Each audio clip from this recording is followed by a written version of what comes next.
सरमायादाराना निज़ाम, उसमें अगर बिजनेसमैन को इंसेंटिव मिलता है, डेफिनेट है वो इन्वेस्टमेंट करेगा। अगर वो इन्वेस्टमेंट करेगा तो वो तो जॉब भी प्रोड्यूस करेगा। जब वो जॉब प्रोड्यूस करेगा तो ये तो सोसाइटी के लिए एक अच्छा अमल होगा, उसमें प्रोडक्शन भी ज़्यादा हो रही है, चीज़ें भी ज़्यादा सामने आ रही हैं और लोगों की ज़रूरियात भी पूरी हो रही हैं, लोगों के पास पैसे की तादाद भी बढ़ गई। यानी हमारी सोसाइटी के अंदर जो लोगों में ग्रोथ लेवल है वो आहिस्ता आहिस्ता इंक्रीज़ होता है। तो हम ये कह सकते हैं कि इंडस्ट्रियलाइजेशन हमारी सोसाइटी के लिए अच्छी है, बीइंग अ पाकिस्तानी। देखिए, इंडस्ट्रियलाइजेशन के प्रोसेस में दो तरह का काम हो सकता है। हम दो लफ्ज़ों को अगर गौर से देख लें तो वो इससे हमें ना इस चीज़ का मफ़हूम समझा देंगे। एक है सरमायादारी और एक है सरमायाकारी। ठीक है। सरमायाकारी तो बहुत अच्छी चीज़ है और देखें इस्लाम भी इसको इनकरेज करता है कि पैसे को लगाओ, इससे ज़्यादा करो। तो सरमायाकारी का मतलब है सरमाया लगाया जाए, आपके पास और सरमाया आया उसे और लगा दें, इसमें लोगों को जॉब्स मिलती हैं, आपको भी प्रॉफिट आता है। लेकिन जब आप सरमाया जमा करना शुरू कर देते हैं और सरमाया एक ताकत की सूरत में या एक फैक्टर की सूरत में ख़ुद इकट्ठा हो जाता है, फिर ये सरमायादाराना निज़ाम हो जाता है। सरमायादार जो अपनी वैल्यू की वजह से उस मुआशरे पे इफ़ेक्ट करता है। अब इसमें फ़र्क ये पड़ जाता है कि जो लेबर है ना, उसकी अहमियत तो सिर्फ काम, उसके पास तो सिर्फ मेहनत है और ख़ास तौर पे जो कारखाना और मिल्स की लेबर है वो स्किलफुल नहीं है। वही जो कार्ल मार्क्स ने कहा था।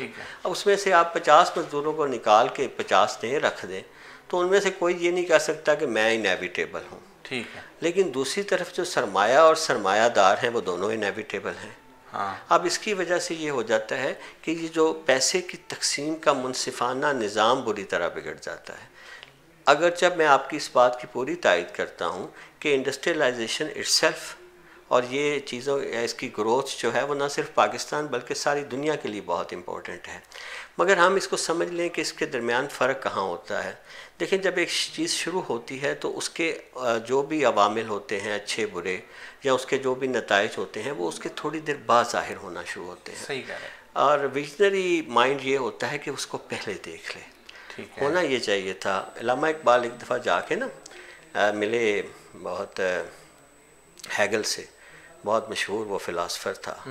तो हैगल से उनकी जो डिस्कशन हुई तो उसने हैगल ने पूछा कि मतलब आप मुझसे मिलने। हैगल उस वक्त उम्र के आखिरी हिस्से में थे और इकबाल यंग थे। तो उन्होंने कहा आप मुझे कोई बताओ कि आप क्या कोई ऐसी बात मुझे बताओ जो मैं समझूं कि तुमने मुझे कोई अच्छा मैसेज दिया। तो उस पर अल्लामा ने कहा कि यूरोप को मेरा ये पैगाम है कि अपने शहरों को महदूद रखो। और ये मेरा पैगाम नहीं, ये मेरे नबी का पैगाम है कि शहरों को एक ख़ास हद से बढ़ने ना दो। अगर शहर एक ख़ास हद से बढ़ जाएंगे फिर वो आपका उसका निज़ाम और उसकी चीज़ें आपके कंट्रोल में नहीं रहती। ठीक है। अच्छा, इसकी मिसाल हमें एक और मिलती है। हम जानते हैं कि जब इस्लाम आया तो जो किसी जगह को फ़तह करता था उसका शायद 1/5 उसे मिलता था। सही। अब पहले पहले तो फतूहात छोटी थी ना, 1/5 क्या था, कभी तुमने 2 ज़रें लेनी है 5 ज़रें उठा लो। ठीक है। लेकिन जब ये बड़ी फतूहात हुई, दूसरे मुल्क फ़तह होने शुरू हुए, मिस्र फ़तह हुआ, शाम हुआ, इराक़ हुआ, हम जानते हैं ईरान हुआ। अब क्या था कि एक बंदा जाके पूरे के पूरे इलाके पे कब्ज़ा कर रहा है और उस इलाके पे कब्ज़ा करने के बाद उस इलाके का 1/5 हिस्सा जब उसको मिलता था वो तो बहुत बड़ा सरमायादार बन जाता था। ठीक है। और इस बात की क्योंकि ये ज़्यादा एक्सपेंशन हज़रत उमर के दौर में हुई तो हज़रत उमर रज़ी अल्लाह ताला अन्हु ने फ़ौरन इसको महसूस भी किया और उन्होंने ये किया कि इसको बदल दिया। अब ये बज़ाहिर तो ये चला आ रहा है इस्लाम के, उन्होंने कहा इस तरह तो जो होगा कि इर्तिकाज़ इतना ज़्यादा चंद हाथों में चला जाएगा कि वो जो पैसे की मुनसिफाना तकसीमें हो नहीं सकती। तो वो कहा गया कि अब आपको एक ख़ास हिस्सा मिलेगा या तनख्वाह मिलेगी या उसका वजीफ़ा मिलेगा। तो वो जो था ना इर्तिकाज़ की सूरत को हज़रत उमर ने देख लिया कि अगर ये जारी रहेगा तो हमारे मुआशरे में इतने बड़े सरमायादार पैदा हो जाएंगे कि वो फिर एक मुनसिफाना मुआशरा रह नहीं सकेगा। इसमें हमें सिर्फ ख़तरा यही है, expansion is very important, industrial growth is very important. इसके बगैर आज की दुनिया में मुआशी चक्की चल ही नहीं सकती। ठीक है। लेकिन ये ज़रूर देखना पड़ेगा कि बिल गेट्स की तरह अगर बड़े बड़े सरमायादार हों तो फिर सरमाए का अपनी ताकत है, वो अपना असर पैदा कर लेता है। फिर वो दुनिया के सारे निज़ामों को अपने वो इशारे पे चलाता रहता है। तो इसको रोकना भी जो है हुकूमत का काम होता है, या ये देखना कि कहीं ये हद से न बढ़ जाए।